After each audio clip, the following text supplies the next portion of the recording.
welcome to another episode of The Greatest Pod, where we discuss and debate what makes something great. I'm Ron Swallow. I'm Ed Greer. I'm producer Bill. Oh, man. And today we have an illustrious guest. He's been one of my friends, a friend of the show forever.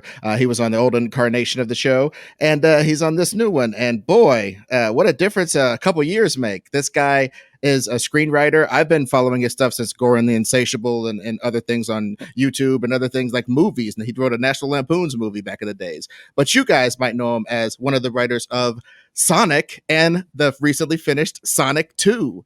This is a great get, guys. Give it up for my main man, Pat Casey. Yeah. Hey, guys. Happy to be here. Dude, I'm glad you surfed off your success and landed on this island of our show. Thank you very much for doing it.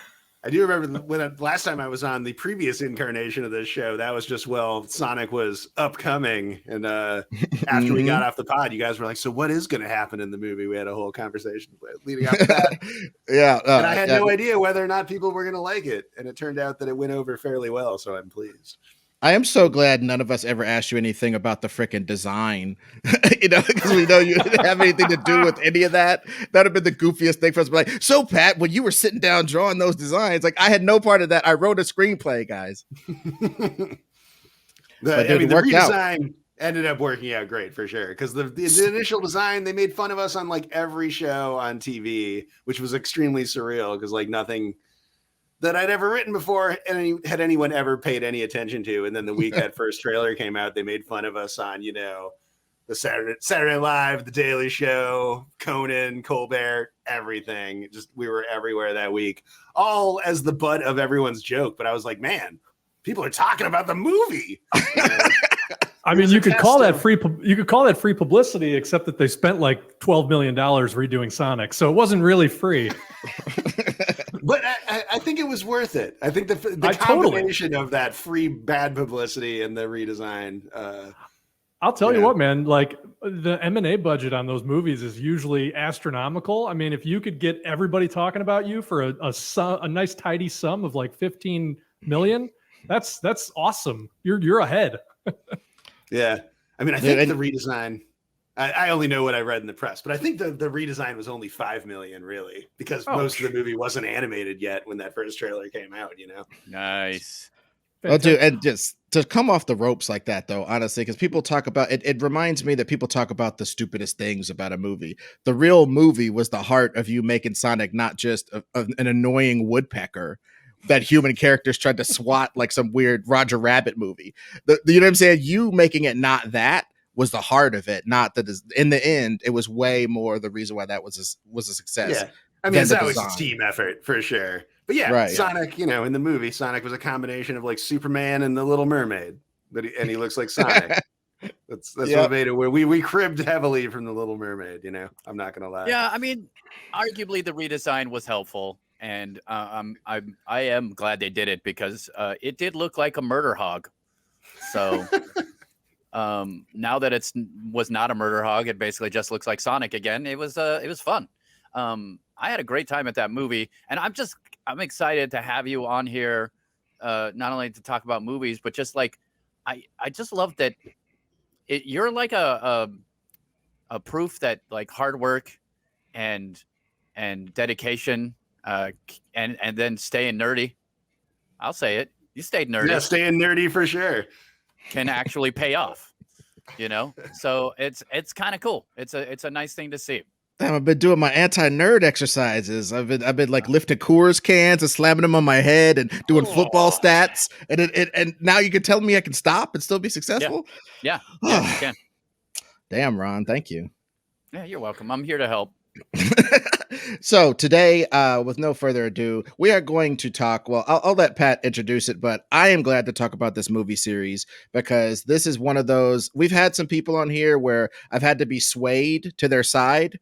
I am the Harley Quinn to his Joker of this idea that he's about to lock down. I love the premise for the show. So however you want to state it, Pat, go ahead. What are we going to be talking about today? So I want to talk about Mission Impossible.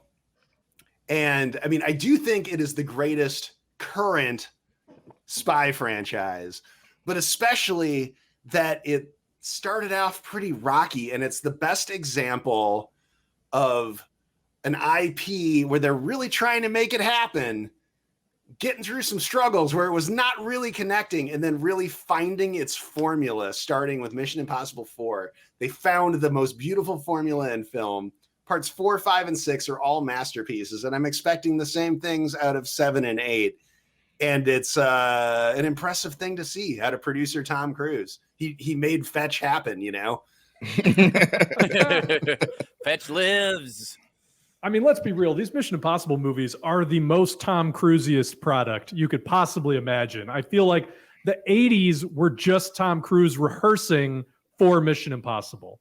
Like, this is the zenith of everything he does well, from the running to the man in over his head to the ultra competent, but you would never know it because he doesn't wear it on his sleeve because he's such a good blue collar guy.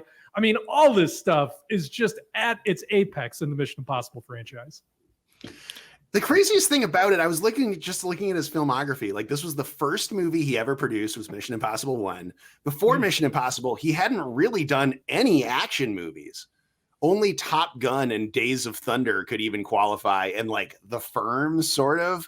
But he'd never been an action hero before this, because Days of Thunder and Top Gun are both essentially sports movies. You know, they're about sitting in a chair and turning a wheel. Top Gun is kind of like a war movie, but really it's a sports movie. Let's face it. They're training. I mean, come on, let's be real. Dude, but you know what? You mentioned The Firm, though. In The Firm, he does run.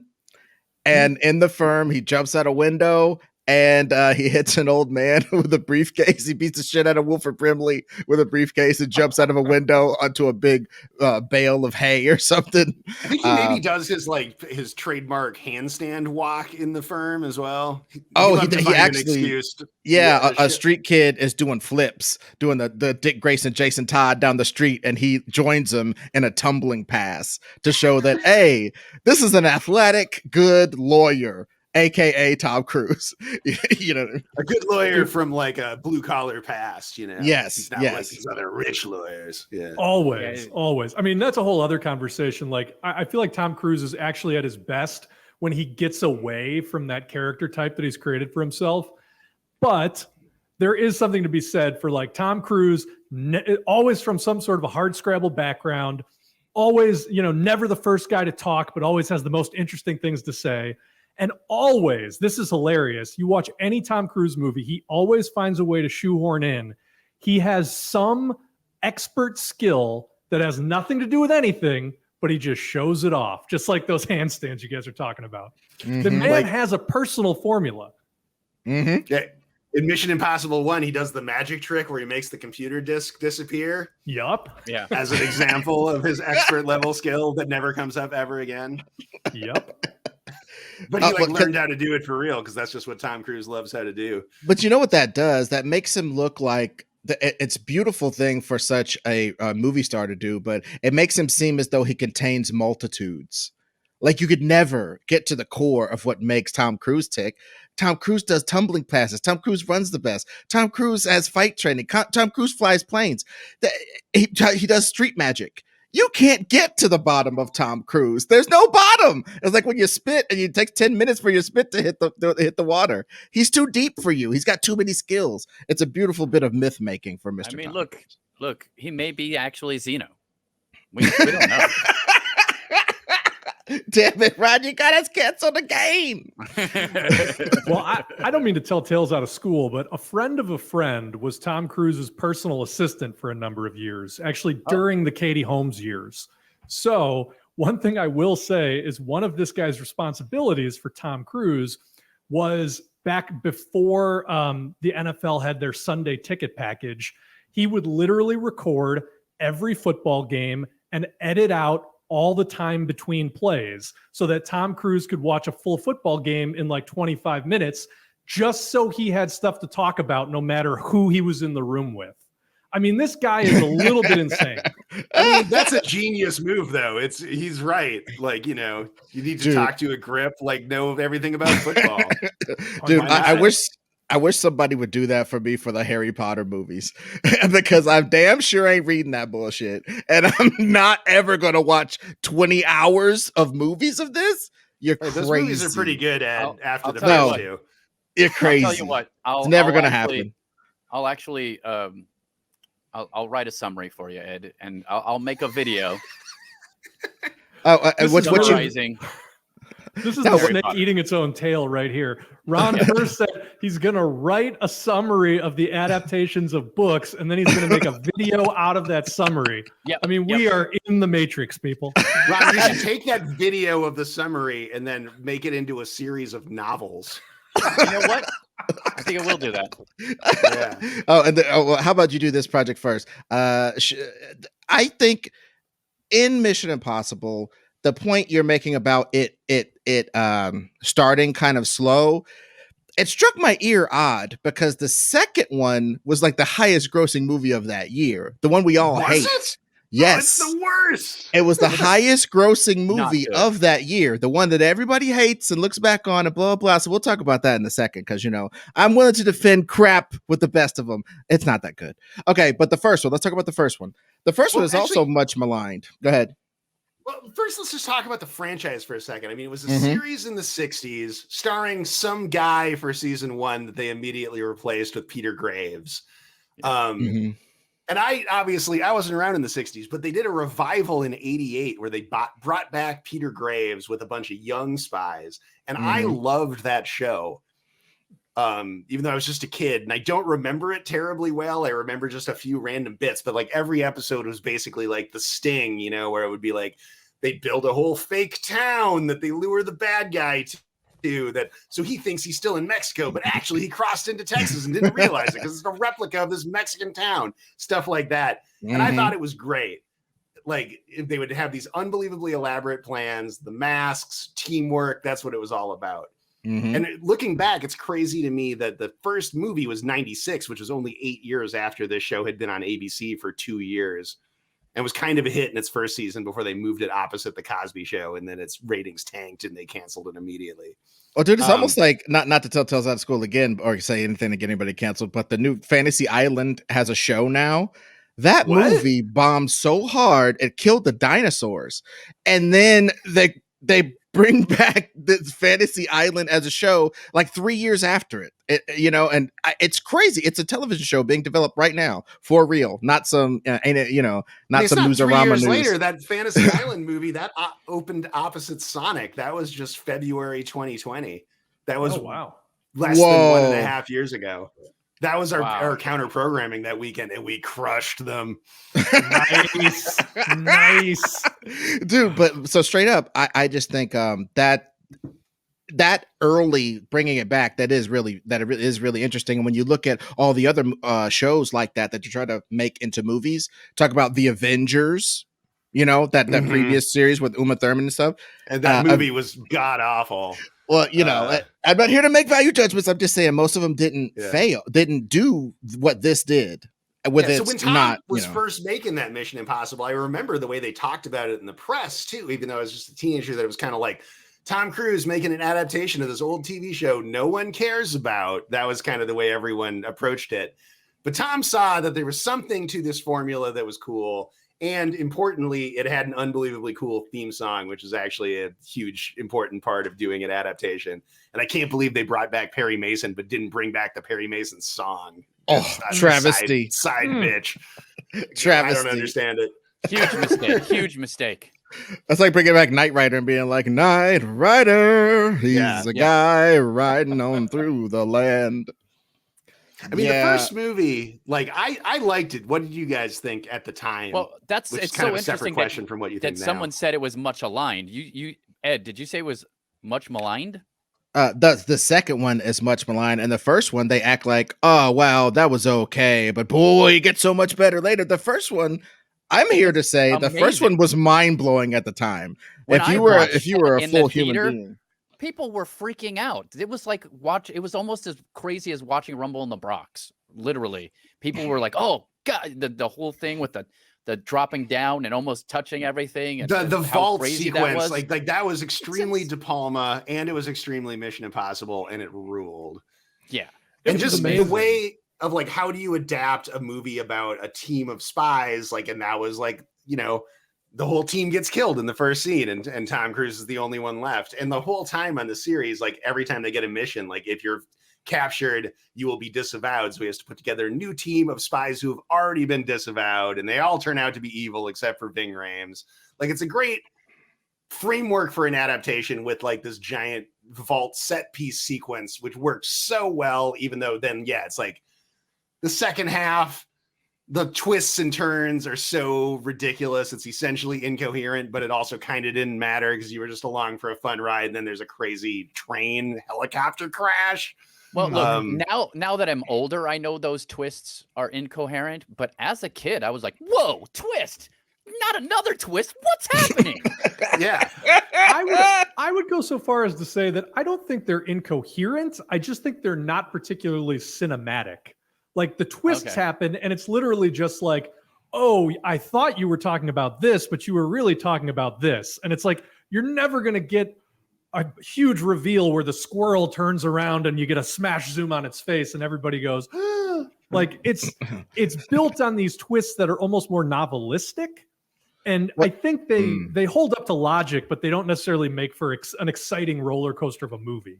Well, it's got a little bit of a hybrid 70s pace. Like if a 70s movie knew to put some hot action at the beginning instead of letting you toil on the farm with them until the taking of Pelham 1, 2, 3 happens or whatever. You know what I mean? Like why how much buildup do you need? Well, they show you a good fresh action scene and then they could take some time to deconstruct what happens to a guy who's on a spy team and then his team gets taken away. What do? There's nobody left to trust. And when you start seeing people pop back up that are alive that you thought were dead, now you can't trust them because you thought they were dead. And maybe they're compromised. Maybe they got one of those weird masks on. The dynamic of trust, the dynamic of them writing basically a 30-page script by Robert Towne and then throwing out half of it, making him rewrite half of it. The whirlwind of production that these things remain to this day started with the first one. And them trying to put that together. And it only got worse in the second one. Yeah, absolutely. I also like the old school spycraft in the first one too, of just like after he gets betrayed, he goes back to his safe house and he like breaks the light bulb from the like light in the hallway and spreads glass around in front of his door so he can hear someone coming, like that kind of stuff, like real life spy stuff mixed in with this complete preposterousness, like the Mission Impossible trademark masks and stuff. Oh, and we haven't even talked about red light, green light. I am sorry. Red light, green light is the best Chekhov's gun there has ever been in cinema. I don't care. A stick of gum that you put together and it makes a plastic explosive. He used it when he was trapped in that room with the big aquarium and he does the red light, green light. And so it's like Emilio Estevez shows it to him. Then he uses it and you think, oh, this is like a Bondian thing. He'll come up against a situation where he needs it and he won't need it ever again. And then at the end, when the helicopter's been chasing him, he's been fighting dudes on the top of a bullet train. He uses it one last time to blow up the helicopter. Goddamn. Come on, man. That shit's amazing. That aquarium sequence was great too. That was maybe one of the first cases of Tom unnecessarily doing his own ridiculous stunt as well, running away from the aquarium. And they hyped that he really did it. And it looked awesome. It was worth it. It was super worth it. Yeah, and I remember the fight. You've never seen me very upset. Go on. No, go ahead, Bill. Well, one of the things I wanted to bring up about the first movie is I think it laid down sort of a story template that they lost track of for a couple movies and finally came back around to it, which was essentially to make characters that don't have arcs and to make it so plot driven that the movie just sort of becomes about celebrating competence and wits. And it's not really about a character going through anything that's intensely personal or changing or wanting more out of life. It's more just a classic dude with a problem set up. And the problem is so big and so complicated, you get pure catharsis just from the dude being able to survive the twists and turns. And I feel like that was a smart thing that they did in the first one that 2 and 3 just completely not completely, but largely lost the thread on. That's a great point, Bill. Yeah, because it's like after 2 and 3, which get into some personal stuff, from there on, it's all like work. Like people have character arcs, but it's all like workplace arcs, you know? Yes. It's all about like, I mean, the last one, his arc was like, his problem as a spy is that he cares too much about his team and doesn't want to get them killed. He's not willing to sacrifice his guys. And then the solution to that problem is that, no, actually, that's what makes him so great. You know, he doesn't change. The world has to be like, you know what? Actually, this dude rules. Yeah. The first one, though, did set up a key part of the formula. Ethan has to go rogue. He has to go rogue. The only one where he doesn't go rogue is 2, and that's the worst one. That's true. But again, that's that Tom Cruise thing, right? The rugged individualism. The system is only going to hold him back. Like he needs to be out on his own. He has to betray his bosses in order to get his job done because the bosses are just going to get in the way. Yeah, well, and let me say that one of the things I've liked about the entire series, but also about the first movie that I really liked was everything looked hard. Like Ethan was capable, but it always looked difficult. You know, the fight scenes were great, but it also looked like he might lose this fight scene. Like, you know, there seemed like there was always stakes, and that every situation he barely pulled off by the skin of his teeth, and that's being uber competent. So that was one of my problems with the second one, was like everything was not grounded in reality anymore. There were all the weird motorcycle fight scenes, and there was some wire work that was unnecessary, you know, and if because the first one seemed so grounded, even though what he was doing was crazy and insane. I mean, that whole, again, we talked about the vault scene. It's crazy, the idea behind it, but he barely pulls it off. Yeah, he's got that drop of sweat on his glasses he has to catch. Like he almost messes up the Well, rat. see, there it is. Real, like anytime I saw a movie last night, it doesn't matter what movie it was, but somebody got slammed through like a coffee table. You know what a coffee table feels like. You know what it would feel like to get slammed through a coffee table. That will make me feel it more than anybody getting disintegrated or chopped up with a samurai sword or whatever. You know what I mean? It shows you in a tactile way that this guy lives in a real world. And a drop of sweat could be the difference between death or whatever. It doesn't always have to be katanas. For sure. Like, and that's part of what makes Mission Impossible better than James Bond, if I may say so. So like, I love the James Bond movies in general, but I feel like they've lost their way a bit. And actually, in general, like each time they replace the actor, the first movie with the new actor is great. And then the rest of it is mostly crap. That's been going on for decades. Yeah. But like in the novels, James Bond, the whole point of the novels is that James Bond could die at any moment and he knows it. That's why he drinks so much. That's why he gambles so recklessly. That's why he sleeps with every woman that he ever can. Because it's like he thinks he's going to die the next day. And there's like this like fatalistic sense to everything he does in the novels. But in the movies, they were like, you know what would make this guy cool? He'll never die. He's a Superman. He's completely invincible. And he just drinks and has lots of sex because he's cool. But that's not what the novels are. A guy who does that because he thinks he's about to die at all times. And I mean, in Mission Impossible, Ethan doesn't think he's about to die, but they really do emphasize that he could die at any moment. Like, he's extremely human. He always wins, but he takes so many hits getting there. He's more like Indiana Jones, a guy who's constantly getting his ass kicked and mostly failing in the case of Indiana Jones, but he like almost succeeds. And when he fails, you're like, he almost got there. What a badass dude. I can't believe he almost beat these Nazis. Before God defeats the Nazis at the end, you know?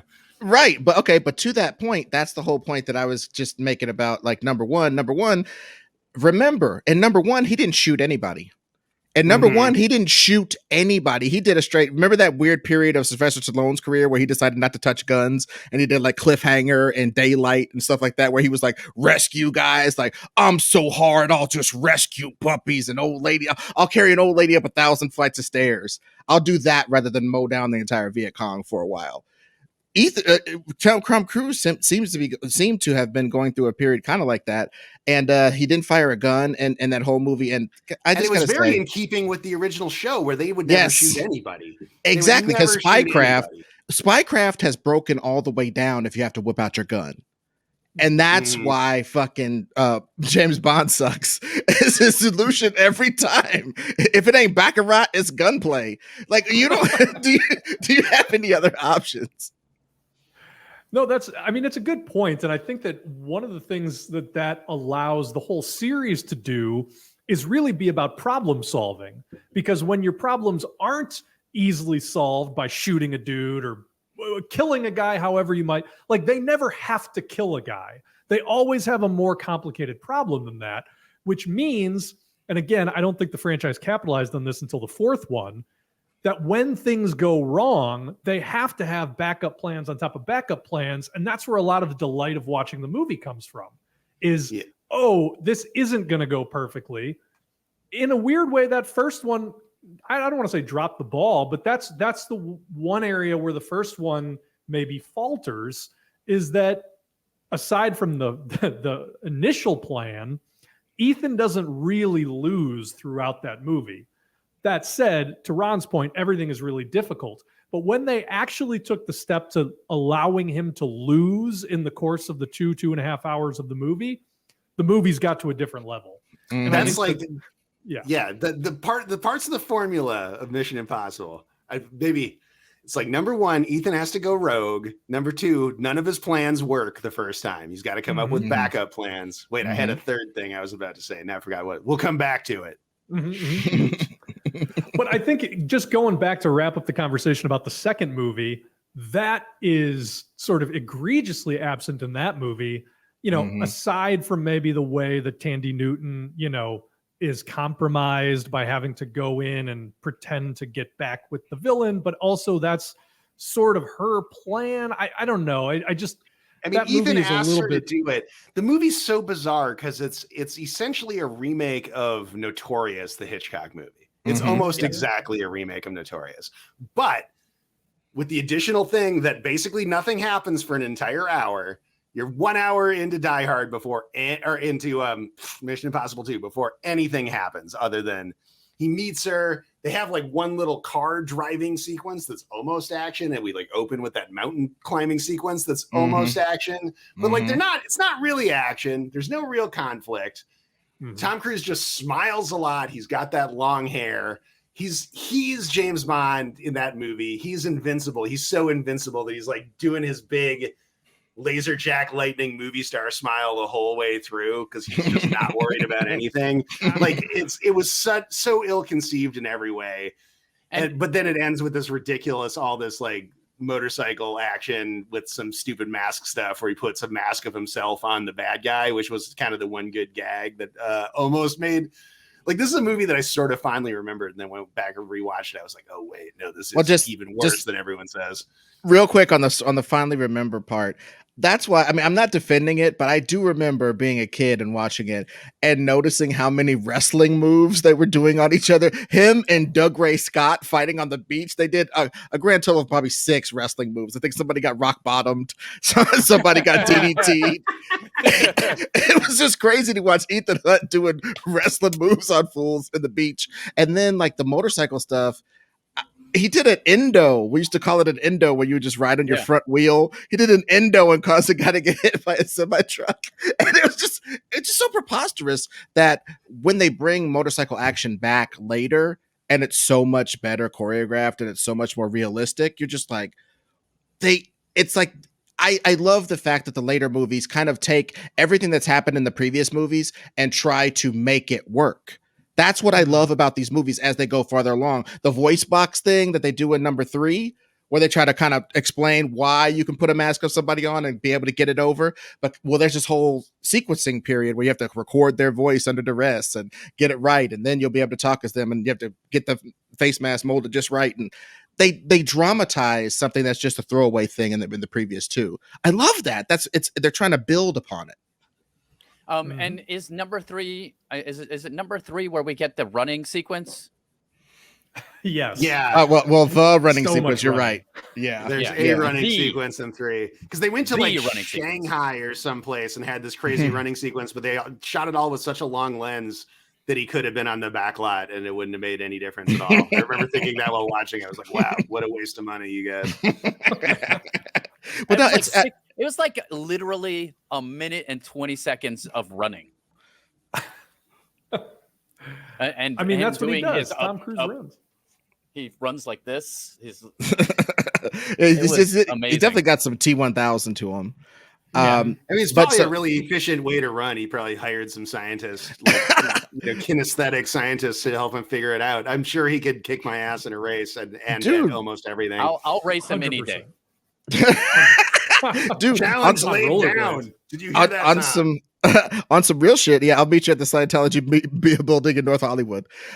So basically, if you watch Usain Bolt run, he runs like Tom Cruise, or rather, Tom Cruise runs like Usain Bolt. It's a very upright stance. Michael Johnson used to have a very upright stance. It's a style, and he studied with dudes to learn how to hold his breath for 6 minutes for the fourth one. So I have no doubt that he studied. Yeah, he held his breath for 6 minutes. That's the fifth one, bro. That's the fifth one. Oh, the fifth one. Oh, all right. Yeah, put your glasses on so you can push him up, fucker. But okay, but let's talk about 3 real quick, because 3 to me, in this new age of everybody blowing Fallout and the other ones, has been like, I don't know, some kind of weird dip in the series. People have like, I don't know, they're boomeranging on Abrams or something. Let me tell you something, Mean Gene. Number 3 don't work. You don't have any of the rest of these movies. These movies are dead if that movie doesn't work. 3, like, I didn't like it at the time, but looking back now, it did help get the series back on track. It came along at a weird time. That was the year after Tom had jumped on Oprah's couch and everyone thought he was crazy. And the movie, watching it at that time, because it's all about him being in love with this regular woman who doesn't know he's a super spy, a brunette who looks suspiciously like Katie Holmes, Michelle Monaghan, and it almost felt like the whole movie was this big movie built around the idea of like, look at me, Tom Cruise, normal human man in a normal romantic relationship with this brunette, not crazy. Like, that's all they were trying to sell us. Yeah. But what the movie did do is it had some spycraft. It had that cool stuff with showing us how the mask really works. Yeah. It had a team. He had a team again, unlike in 2, where he didn't even really have a team at all. He had like a helicopter pilot who was in like one scene. Where it failed is that he gets in a bunch of gunfights. Yeah. Michelle Monaghan even kills a bunch of dudes with a gun at the end, inexplicably, because it's so easy to out gunfight professional gunfighters when you're a registered nurse who's never touched a gun before.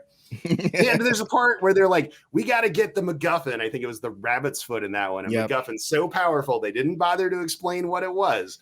And to do that, we're going to have to break it in the most secure building in the world. It's going to be the coolest heist sequence ever. And then we like cut to a half hour later of him like parachuting out of the building, having just done presumably the coolest sequence in the movie, but they didn't show it to us. And I was so mad because I was like, that is why I came to this movie, you goddamn assholes. That's what I bought my ticket for. I wanted to see him do the super heist and you skipped it. There's a lot of Abramisms in that movie. And, you know, that sort of winking at the audience, like, oh, isn't this clever? You're in on the joke, is just vintage Abrams. And, I just want to say, why isn't that subverting? I don't know. So if somebody subverts your expectation and you don't like it, all of a sudden it's a freaking travesty. But when they subvert your expectation and you do like it, oh, they're brilliant. They still screwed you out of something that you wanted. But what if you go to John Wick 4 and they just skip all the fight scenes and it's only him in between fights? Like, you're gonna be mad. You bought a ticket to see the fights. You mean Kill Bill 2? You mean Kill Bill 2? I was mad about that too. I was like, yeah, man, definitely. First one was better, dude. For Very sure. much so. Was it number 3 where there's this scene that I just remember, just because this is one of those look how hot Tom Cruise is things. He's like talking with everybody at a party. He's pretending that his job is working at a traffic controller as a traffic guy or something like that. I can't remember exactly. But he's just like talking about traffic and how it works. And all these girls are like fanning themselves basically because it's so hot. And I just remember loving that freaking scene and thinking it was hilarious. And that it was just about, it was literally just about how Tom Cruise is a hot person. And I gotta say, I was on board for it. Even his alter ego. Yeah, It's like if there were scenes of Clark Kent and all the girls are just gushing everywhere he walks, even though he's slouched over and has the glasses. Oh my God, Clark Kent's so hot. I think there's a lot of missteps in like how they use Ethan Hunt in that third movie. I will say, I think they finally created some sort of, even if it wasn't consistent, it was some sort of structure to the IMF. Like you kind of figured out how it fit into the government and like, oh, there's actually a chain of command, because the previous two movies, like they didn't give a shit at all. So that was a positive. And then I also think, even though they wasted him by essentially baning him at the end of the movie, Philip Seymour Hoffman as Owen Davian is just an A+ villain performance, if not an A+ villain role. I mean, as it was like a D- written villain, but Philip Seymour Hoffman was so good, he really tricked a lot of people into thinking that was like a great villain. But like it was really nothing. They were just like, here's a guy, he's evil. Philip Seymour Hoffman, use your unbelievable talents to make this guy seem like he's complex. But again, he was a great actor. Yeah, you know? But again, what's everybody's job here? You know what I mean? Like I mean, they wrote down great monologues for, because like the evil guy always says some version of "I'll find your family and I'll kill them," but Homeboy delivering that particular version of it was like chilling, man. And like so somebody wrote those lines and he did them, and everybody needs to get some love because it worked. I mean, you know what I'm saying? Again, I'm an apologist for that movie, but I definitely don't dig the non-organization of the previous two movies. So like to Bill's point, I love that by the third one, we understand how it works. We understand why Luther's still in the fold. We understand why, we understand that he has a life that he can lose, or a life that he can't actually go to because his life is so dangerous. Yeah, that sort of pathos was previously not there. Well, in the first one, like they reference his parents have been like arrested because he's a traitor. Like that's the only clue we ever get to his background, that he is like some sort of farm boy from Missouri or something. And then the third one's the last time we ever get a clue that he has any kind of life outside of the IMF, because now I think he doesn't after that. Yeah. And again, that's why I love it. Yeah, the third one we get Simon Pegg too, correct? Yeah, introed Simon Pegg as Benji, a key element to these movies being good. 100%. The three afterwards would not be as good without Simon Pegg. I stand behind that. 100%. In that one, he's just like an analyst, and Ethan calls him, and because Ethan's had to go rogue in part 3. This is when he goes rogue like halfway through. Maybe he gets framed for something by what's his face, who turns out to be evil. Crawford. There's something. Billy Crudup's character. Yeah, Billy Crudup. Yeah. I think his character's called Fishburne is evil briefly, but it turns out Billy Crudup's evil for I think it's Musgrave. Yeah, Musgrave played by Crudup. An explanation of why he's evil that is even stupider than the one that Jim Phelps gives in the first one, of why he's decided to betray America. But again, it doesn't really matter why. The important thing is that Ethan has to go rogue, and he has to call this dork at his computer and get him to do something illegal for him. And he does it. And a great friendship is created that will carry us through the next 3 movies. Yeah, he jumping Jack flashes him. He calls some drone at a regular job and gets him involved in a giant spy adventure. And he never gets out of it. That's kind of crazy. Ruined his life if you think about it. Yeah, seriously. Yeah, I mean, can you imagine, Ed, if I just turned you into a spy, and because you were good at writing jokes? I'm like, look, I need your joke writing ability and your knowledge about Daredevil, and now you're go riff about Daredevil with this arms dealer while I do this highline robbery. Yeah, dude. So let's talk about what's the fourth one? Ghost Protocol. Oh yeah. The Brad Bird special, I call it. Yeah. Brad Bird special, and this is the one where Chris McQuarrie came on board too, when they were already halfway through production for rewrites, and subsequently saved the franchise too, I think. Because from what I hear is that before McQuarrie came on, after 3, all the weirdness with the couch, it was like the studio was thinking about replacing Tom Cruise. They wanted to like replace him with Brad Pitt or something, was the rumor, even though Tom's the producer of these movies. And in the 4th one, they brought in Jeremy Renner seemingly as like a backdoor pilot to Jeremy Renner Mission Impossible movies. But it turned out this one was great. So no need to replace Tom Cruise at all. But this is the one that has the great beginning. Tom Cruise is like in Russian prison. Yeah. And a breakout starts. He doesn't know what's going on, but he starts pointing at the cameras and telling them what to do because he's just so competent, hyper competent. Ethan Hunt. This is like now Ethan Hunt in his final form is introduced in part 4. Look, this is off topic, but I want to ask, didn't Jeremy Renner also was going to replace Matt Damon? He did for one movie in the Bourne Legacy. Yeah. Mm-hmm. Maybe this is Jeremy Renner's curse. Yeah. Or deserved status. I'm just saying. I don't know that, like, let's be real. I don't know that Jeremy Renner is a Tom Cruise or Brad Pitt style, I'm going to carry a franchise type of movie star. He's argument. A lot better as a supporting character. He's great in The Town. He's great in The Hurt Locker. He was great in Shoot the Messenger. He's more of a drama guy than a blockbuster guy, but he's wound up in all these blockbusters because I guess he just wants to be a blockbuster guy. Well, everybody's agent wants you to be a blockbuster guy. Just imagine if you're a character actor supreme, but conceivably there's a lane where you can be a movie star. What are your agents going to say? Oh yeah, just be Steve Buscemi forever, or be Brad Pitt. You know what I mean? Like and the crazy thing is people forget. People forget you'd kill for his career, obviously, duh. I will be Steve Buscemi in a millisecond, please. But in Ghost Protocol, I found myself underwhelmed by it, honestly.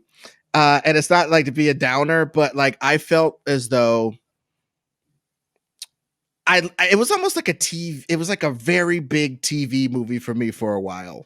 And then I got into it. I didn't love it from like over the course of its runtime, or over like the years of going back and watching over the course of its runtime, and then certainly more so in the intervening years. But it's still the one that I watched the least.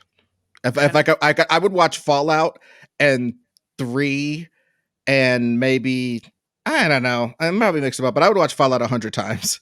It's my favorite. I'm so chomping at the bit to get to it. I mean, like 4 is the one that's like, it's like, that was the one where they found the formula, but it's still, I think it's not as good as 5 and 6, but it's like they found the formula, which is just like set piece on top of set piece on top of set piece, Mission Impossible-y set pieces. In parts 2 and 3, he shoots 1 million people. Part 4, he doesn't shoot anybody. Yep. Lots of disguises, lots of gizmos, lots of plans that are brilliant plans, but they go horribly wrong, and he's got to come up with a new backup plan.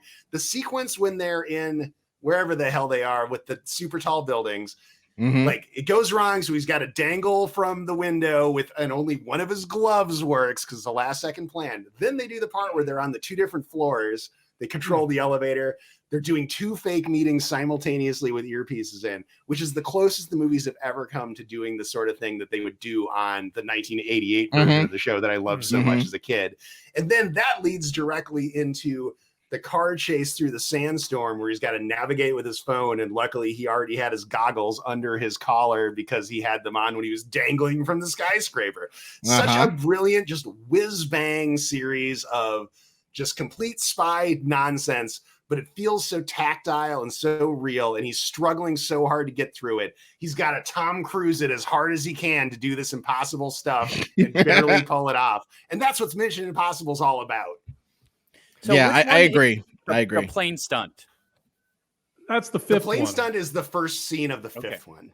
Okay. Yeah. But this also goes to what I was talking about, how every stunt that he does feels dangerous and like the guy's not going to make it. Because that building thing, I remember just thinking, oh, this guy's going to die and they're going to put somebody else in this. Like, it's, like even though he's probably not going to die, but it's just like every stunt he gets injured. He when he goes through a window, it looks painful. It's like every single thing is hard in this movie. I remember that a lot. So this one I feel like is I'm weirded out, Ed, that you don't like this one as much. And I gotta ask you, what's it like being wrong for the first time?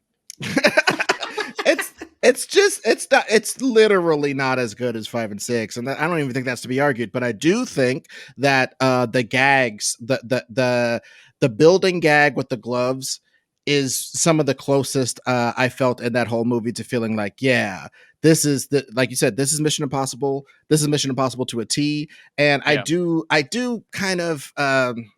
Number 3, I'm retracting a little bit of my love for number 3 because there was an awful lot of gunplay, and I think that's the cool thing about Ethan Hunt is he's a real spy, like we were talking about earlier. When you're whipping out your guns, everything has gone haywire. You know what I mean? And even when things go haywire, he doesn't necessarily have a gun. So what are you gonna do? Use some spy he never craft. carries a gun. Anytime he uses a gun, he's got to pick up a bad guy's gun because he should never have one on him. That's not how Ethan Hunt rolls. If I can defend Ed's position just a little bit, because I do think that this movie is immaculately done, both in terms of the character dynamics and the set pieces. But the one area where it really lacks is the villain. And I think that true. part of the appeal of Ethan Hunt having to use his wits and his just brute strength to get out of whatever pickle he's in is having an evenly matched opponent on the other side. And I think when they struck on Solomon Lane in the 5th one, while he's not, Darth Vader or Doctor Doom, he at least feels like, oh, this guy's going to be a problem. Yeah, he's Bizarro Ethan. He's Moriarty to Ethan's Holmes. Whereas in this 4th one, he's just a crazed nuclear scientist who's kind of an old man. And when it's time, it's always a problem. Same with James Bond. If the villain is not also a ninja, when it's time for your super spy to fight some dude in a suit and tie, you're like, yeah, Ethan Hunt would drop kick this guy's head clean out within 2 seconds. Dude, well, in the 3rd one, it made sense when he drugged him so that, he was messed up. So it was like, okay, well, Seymour Hoffman might have a chance now that he's messed up. But in the second one, at least they did, in that one, his enemy was a rogue IMF agent who was his equal. Yeah. Equally good at doing motorcycle ballet. I mean, I do think that is a major part of it. And just really quick aside, you remember in The Fugitive at the end, he's beating up the one-armed man, the guy who killed his wife, a military man who killed his wife, and he just killed him. And where does he go? To a meeting full of doctors, and he fights a doctor. He's chasing him around the desk like madmen, and they have a fight.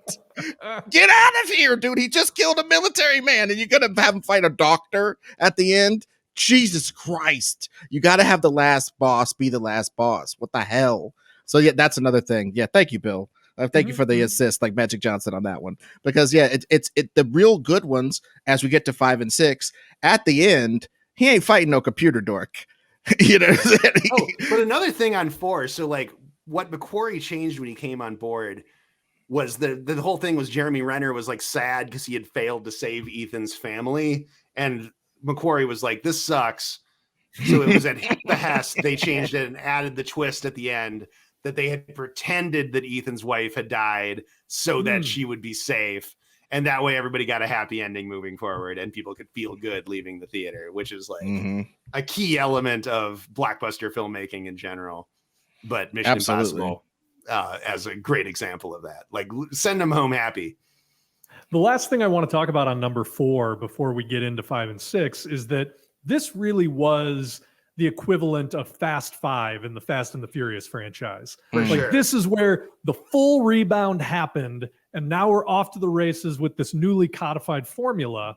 And I think the difference is Mission Impossible managed to pull a Fast 5 while also staying grounded to what it originally was. Everything we're talking about here, there is still just good tactile spycraft.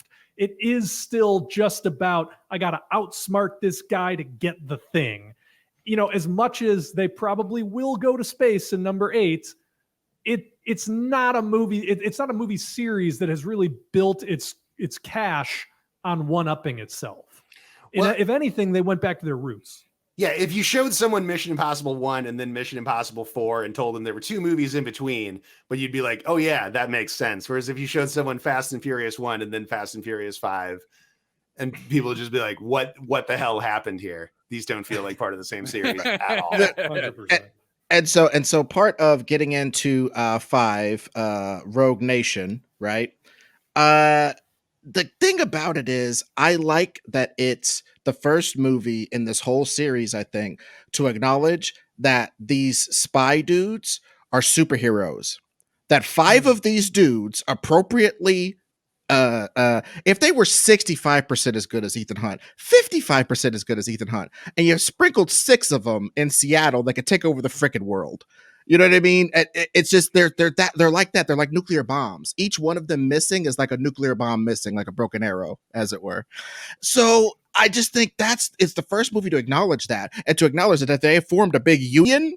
They got assassin union meetings. They're like, that coffee's for closers. Come over here. They're having their assassin, union meeting, and they go, why are we working for these goofy ass countries and going hither and thither at the whims of people elected every 4 years or the shadowy people who control them? Whatever. I'm sure they definitely use the words hither and thither. But like, why can't we be? Well, one of them, he's a smart spy. But I'm just saying, like, why don't we just make our own giant spy dudes and be our own nation? That's amazing. That's amazing. And to compare that to a bunch of sticky-handed crap at number 4, I just don't think it compares. I'm sorry. It's a rogue nation of super spies. Well, and in this one, Ethan goes rogue the earliest in any of the movies. And in part 4, he only goes rogue after they blow up the Kremlin. So we're like end of Act 1. In part 5, he goes rogue after the cold open, and he's on the run from the IMF for the entire length of the movie. Yeah, battling a bizarro IMF. It's a great setup. And it's funny that they set up Solomon Lane as the bizarro Ethan, but the real bizarro Ethan is, oh my God, I'm forgetting the character's name, but our lady Ethan. Ilsa Faust. Ilsa Faust, yes. Our Catwoman. Ethan's match, his equal in hyper competence, but can he trust her? It's a romance with no sex, but there's so much sexual tension, but it's okay. They never mention his wife, but he's still married and he's true to her. What really attracts him to Ilsa Faust is the fact that they're both so goddamn good at being spies. Dude, and just drama. Dude, and just really quickly, this is where I believe Mission Impossible comes off the top rope and drops the people's elbow on James Bond. This masterstroke right here, this whole section is how they do it, because I've never seen that in Bond. They try to do it every 5 or 6 years. You notice in the movies they try to do it, bring some super girl agent, introduce Halle Berry for her own spin-off series that never happens. And they never invest that woman with any real characteristics other than how she's a foil for James Bond. Whereas Ilsa Faust, I'd read 5 Ilsa Faust graphic novels right now. She seems like a really interesting character. This movie, go ahead. Ethan doesn't really even get an arc in part 5. Ilsa gets the arc. She's the hero of the movie. And then Alec Baldwin also gets an arc. Yes, Alec Baldwin gets an arc. And his arc is realizing that Ethan Hunt's the coolest motherfucker in the world. To Bill's point, I mean, these movies are all about, hey, man, y'all need to just adjust to how Tom Cruise is doing things. Things will go a lot better for you. He understands your little beef, but he's already thought 5 steps ahead and just trust him. He's the light and he is the way. That's the message of these movies. It's so funny because one of the things I wanted to bring up, and Pat, I think you'll vibe with this because you've already sort of mentioned it a few times. When Chris McQuarrie was announced as working on a Superman project for Warner Brothers, I actually thought that was an unbelievably smart choice, because everything about these movies is sort of what you would need to do to write a good Superman movie for the screen. You have to lean into the fact that your main character is perfect while not making him unlikable. You have to invest all the supporting characters with arcs that are sort of driven by the main character, but don't actually reflect on the main character at all. You have to create like world-saving stakes without making things so overblown that the audience doesn't relate to what's happening. The action still has to take place on a human scale while you're saving the world. Like, all this stuff is so Superman. Mm-hmm. Wait, is McQuarrie doing the next Superman? What's going on? No, so there's about a year period. He was mentioned. He was attached. I think he might have written a script or at least a treatment, but they did not go with it. But you know what? I'm glad. I want him to keep just making Mission Impossible movies. Keep that Superman stuff out of his face. Fair enough. Yeah, don't wish that guy even more success. I mean, come on. The reason I bring that up is because it is a neat trick that I don't think a lot of storytellers can pull off. And elsewhere, we've had conversations about how like Zack Snyder's movies are all just about how awesome the main character is and how everybody just needs to get on board with the main character being awesome. But there's such a huge gap between the way that a filmmaker like Zack Snyder approaches that basic setup and what they're doing in Mission Impossible. And again, it's a tough story to tell where your main character doesn't really change, is really good at everything, but still has to feel like they're in constant jeopardy and the constant underdog. It's kind of a magic trick. It really is. Well, and again, I think that comes down to how they do the stunts. Like each thing that he's doing, doesn't look like he might make it. That plane thing is insane. At the beginning of this, has that sequence where he has to hold his breath. He literally dies. Ilsa saves his life. They zap him back to life, and then Ilsa screws him over and steals the disc and takes off. And then he has to get in a car and motorcycle chase where he like doesn't know where he is because he was just dead 5 minutes ago, but he still doesn't let Benji drive the car. Because he knows him at 13% is better than Benji at 100, and that's the message of all of these movies. But I love the fact that I love that car chase. Is that the one where he's like slamming those motorcycle dudes? Those like motorcycle dudes come up on him, and he like does a ill 360 in a very tight alley, and he smashes the dudes off their bikes. I don't even know how you do that safely. I don't know how. Fantastic stunt stuff, man. Fantastic. And it's my fantasy for when motorcycle assholes are just buzzing around my car in traffic. It's just my utter fantasy. Fair enough. I mean, sometimes people need to die. but again, he does it with his weapons are all around. Ethan Hunt makes everything into a weapon. He's just so adaptable, and I love that about him because over the course of these movies also you see his personality adapt. In the first one, he's kind of a cocky dude. He's just sort of a cog in the machine. He gets let behind the curtain of the fact that like they'll threaten your family if you don't vibe with what they're doing, and going rogue is probably your only option, right? And the second one, he tries to come back into the fold, but he's really like doesn't have a team. He's all alone. He's on a mountaintop by himself. That's how lonely he is in the second one. They get him out of that in the third one. He comes back into embracing the fact that family life is possible. It gets yanked away from him in the fourth one. He has to go back into his thing. The fifth one introduces, okay, I'm going to pour myself all the way into this. But spycraft is almost getting beyond his kin. Maybe he's getting old for the game. There's rogue nations out there, for Christ's sake. But now he gets some more allies, and he's able to come up to the task. He has an arc. It just goes like a roller coaster throughout these movies, and he changes a little bit per movie.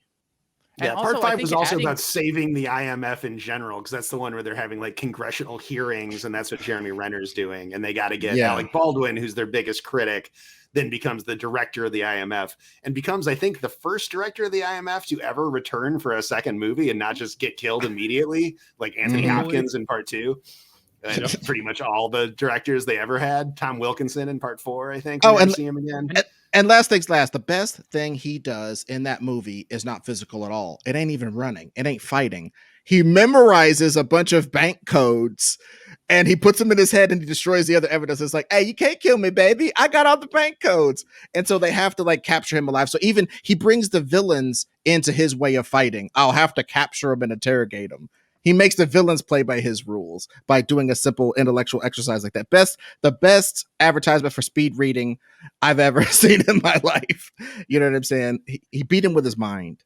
Well, you know, 100%. And I also think that the comedy hit its mark on that fifth one. I think that's when it started being hilarious with Simon and Tom Cruise. Their characters like dynamic just like was perfect and hilarious, and their chemistry was great. Yeah, it just didn't seem forced either. Like a lot of times you throw comedy into the necessary comedy into a movie like this because you do have to have some lightheartedness thrown in there. But a lot of times when you throw that in there, it looks forced, and none of this looks forced. It's like all character driven comedy, and it just like really got me. Yeah, special shout out to the whole opera house sequence in part 5 too. So much going on. The great part where Tom's fighting that guy up on the lights of the opera, and the dude just keeps getting like bigger and bigger, like Extendo Biff and Back to the Future too. Dude, like using Tom Cruise's lack of height to build up your villain, so it's all the more impressive when Tom kicks his ass. That's hell yeah. I love that movie. All right, so now as we transition and wind down into number 6, which is, to my mind, the perfect movie. Honestly, I'm going to watch it directly after this conversation, for real. You know what? I'm going to too. It's, to me, it starts brilliantly by having you recap the very first scene, I think, is him with his wife, and they're about to get married, and then a giant nuclear bomb comes and burns him and his wife up, Sarah Connor style, while she's screaming on the fence in T2. Like, that happens to him, so it lets you know he had a wife, he was about to get married and stuff. The world and the responsibility of the world and a world upheaval events destroyed all that. And he wakes up with a gun in a safe house somewhere. Like, that's great. You know exactly where he's at. Like that. I love it. And it only gets worse from there. Although I kind of remember being sad about that. I really thought, and this would have been a bad decision, by the way. I know it's a bad decision because I thought of it at the time. And I just thought it would have been interesting that we secretly find out that Tom Cruise's wife is like great at spycraft. And so they'd been training her. But then they killed her, and I was like, "Oh, okay. I guess that's not happening."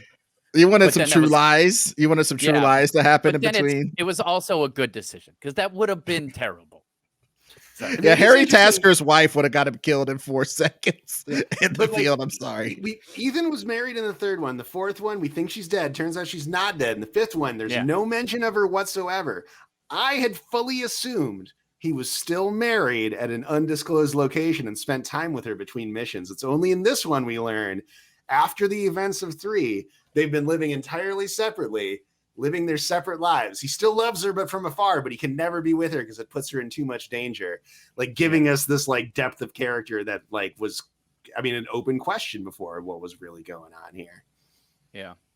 But this is the first movie also where Ethan really has like regrets of any kind, like any kind of indication that, because he's always so on the job, except for like only being an instructor in part 3 before they pull him back into the game. Like this is the first time that it really seems like he's even thinking about what his life's all about, other than just completing the next impossible mission that's put in front of him.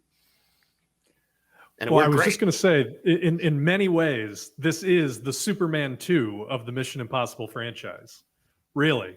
I mean, both the personal stuff he's going through and going up against, like, you know, the rogue nation reascendant, or however you want to say, and then having, you know, Henry Cavill essentially playing this General Zod type character. He's Ethan, but he's bigger, beefier, and crueler. I mean, yeah. He's playing James Venom. Bond-like, I think, is kind of what they were going with Henry Cavill. It was like Ethan Hunt versus James Bond. And it's Ethan Hunt versus James Bond from the books. You know what I'm saying? and who also ate creatine for breakfast. You know what I mean? Like the Roger Moore style of James Bond, where he's like a giant Superman. I mean, in this case, a literal Superman. This is the one where he does that shoulder roll when he does the fight, right? Yeah. And he cocks his arms. He's like, clack, clack. But and this is what I want to talk about. In this one, I just love 2 things about it. Number one, they just finally make it very, very clear that besides Michelle Monaghan's character, his wife, whatever her name is, besides his wife, Luther is his best friend. Luther's always been there, but Luther is his best friend. It is not about him like just, I don't want to lose a man on a mission. He's lost so many people on missions. It's ridiculous. But in this instance, when he can help it, he doesn't want to lose one. And he knows that maybe he'll be able to get these plutonium cores back if he saves Luther. Maybe Luther can help him get them back. But for now, he'll trade his life for the plutonium. And it's, again, I like this one because it's simple. The whole damn movie is about trying to stop these fools from getting plutonium so they can make bombs and be the rogue nation with bombs. That's it. It's not more complicated than that. It doesn't have all this weird twisty stuff, so you can concentrate. great Mission Impossible type stuff when the dude wakes up in the hospital and they're like, the bombs already went off. They have fucking Wolf Blitzer, Simon Pegg as Wolf Blitzer. That's a classic thing they used to do on the show. They would trick people and be like, oh, you were in a coma for 6 months or whatever, to get people to reveal the operational details of something that's already happened. Classic Mission Impossible nonsense. I loved it. Yeah, That was great. Pat, I have to ask. So now that we've gone through all the movies, and obviously there's still a few things we could talk about with 6, but which is your favorite? What do you think is the most Mission Impossible of the Mission Impossible franchise? I think actually I think Ghost Protocol is maybe the most Mission Impossible because it's 100% set pieces with hardly anything else in it. It was just all Mission Impossible silliness. But my favorite, I think, is Rogue Nation, because I love the chemistry with Ilsa Faust so much, and the fact that she's such a great character and is like the one real foil that's just as good as Ethan. It's like a real two-hander of a movie, and I love it. But I also love Fallout. Like, at the time Fallout was going to come out, my writing partner Josh and I were writing a spy movie, which may still happen, so I can't even tell you what it is. I'm now feeling like it probably won't happen, but it still might happen. And I'll tell you this much. We had an Oscar winner lined up to star. Wow. A legend. So hopefully this will happen. But seriously. Upon completing, I think, the outline, we went with our producers and we saw Fallout to celebrate that very night, and all had an unbelievable blast and loved it so much because we'd been thinking about Mission Impossible a lot while we were writing our spy movie, which is not a clone of Mission Impossible, but I thought a lot about the Mission Impossible formula while we were doing it and thinking about what we could steal without people just saying this is a Mission Impossible ripoff. And I absolutely love Fallout. I'm unbelievably stoked for parts 7 and 8. This is my favorite current series where I have a lot of faith that these are going to be good because I believe in what McQuarrie and Cruise are really doing. They're on such a sweet vibe, and I just want to see where it takes them. Yeah. I want to give it up for Cruise. I mean, one of the things that I really think he's done an amazing job of is he iterates, right? Like these movies, he keeps trying. They've had so many female leads until they found the one that clicked. He's had, I mean, of the team he has right now, 2 of the guys both started as his hacker, but the chemistry was so good, he found a way to use both of them. And so it's a little bit of like the actor or the producer meeting the character, because Ethan Hunt does that, but so does Tom Cruise. Like, he's going to cycle through members of the team, but the ones that work, he's going to bring them into the fold and keep bringing them back. And I think it gives the whole series this real sense of like additiveness. I don't know how else to put it, that like it's all bigger than the sum of its parts. Like it just keeps growing in a constructive way rather than becoming bloated or a parody of itself. And that's a real skill as a producer to be able to do that with such a big franchise. Absolutely. Like realizing, like being able to tell what works and what doesn't, and being able to be honest with yourself about it. I mean, after the first one, he brought Town back for the second one, and the rest of the team all changed. After the second one, they brought no one back for the third one. He was like, that didn't work. We got to change it all up. After the third one, he brought back Simon Pegg.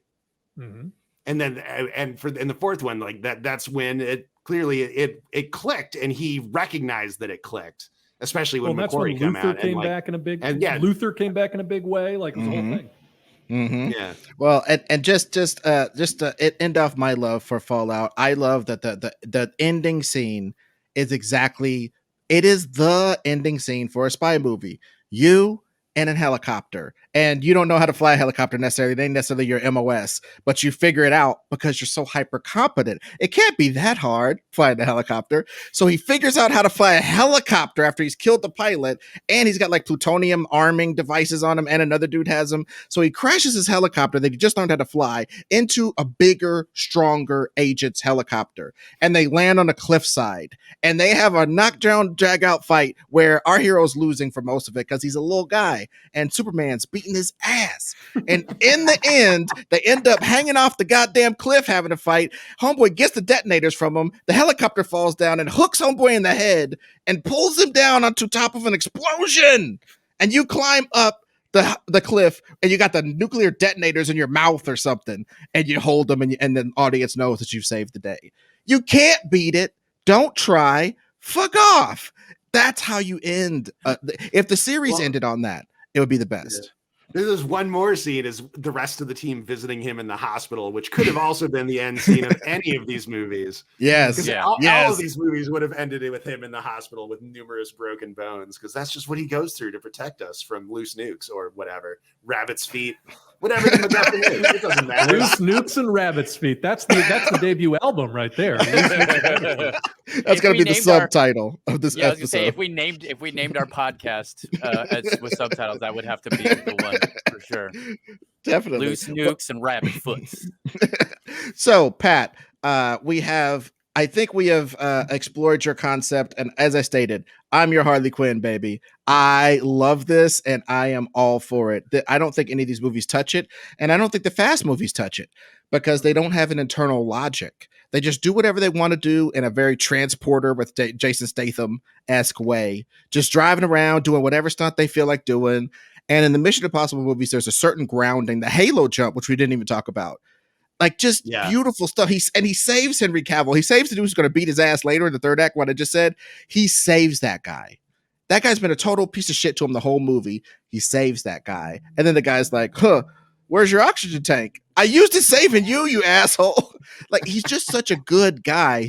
Tom Cruise is a Superman in these movies. So anyway, we've talked about this topic and we've come to your side. I do believe you're correct in your assessment. So how can anybody contact you on the interwebs, and what sort of dope stuff do you have coming up that you could talk about? I know we're on NDA Twitter here, so what can you actually talk about that you got coming up, Pat? You can find me on Twitter at Pat_KC, like the letters KC, and I'm also on Instagram at Pat Casey Superstar. There, the words all spelled out. And the main thing, man, is just come see Sonic 2 when it comes out in April of 2021. We just wrapped shooting it, so now there's just tons and tons of special effects to do, but I think it's going to be really good. And I don't have anything else slated to come, but we're hopefully going to be shooting a Christmas action movie this Christmas, which will be out for next Christmas. It's going to be the most violent Christmas movie ever made. And more violenter than Die Hard? More violenter than Die Hard, yes. And Krampus? And more violent than Krampus. That's my promise to you. we just keep naming movies as they get worse. More than Jack Frost? Anyway. So, I mean, dude, that's awesome. And you can still go back and check, watch the first Sonic in all sorts of places, and also Golan the Insatiable, I think, is still available on Hulu. You should check out that show, animated show from me and Josh Miller, which was quite good, and no one ever saw at the time, but it still holds up, I think. I saw it. I will co-sign. Everybody needs to watch it. It's awesome. Absolutely. Thanks, well, dude, and that is the writer's life. You know, people like certain stuff over other stuff, but when it exists, people can just rediscover it. And yes, I know that Golan has a cult following right now, and I'm glad to be part of it. So thank you so much for gracing us with your presence, Pat. You're fucking. Thanks for having me. Always a pleasure. Fan of the show. If you made it this far, then clearly you like us. So go ahead and mash that subscribe button, click the like button, leave a comment below to let us know what your opinion is. And if you want to support us, you can go to the Greatest Pod Patreon, which is at patreon.com/thegreatestpod. You can sign up for the $5 tier that gets you extra podcasts, or you can sign up for the $7 tier that gets you extra podcasts and art sent directly to your house from Ed and I. It's super wonderful. Either way, thanks for supporting us, and thanks for listening to another episode of The Greatest Pod.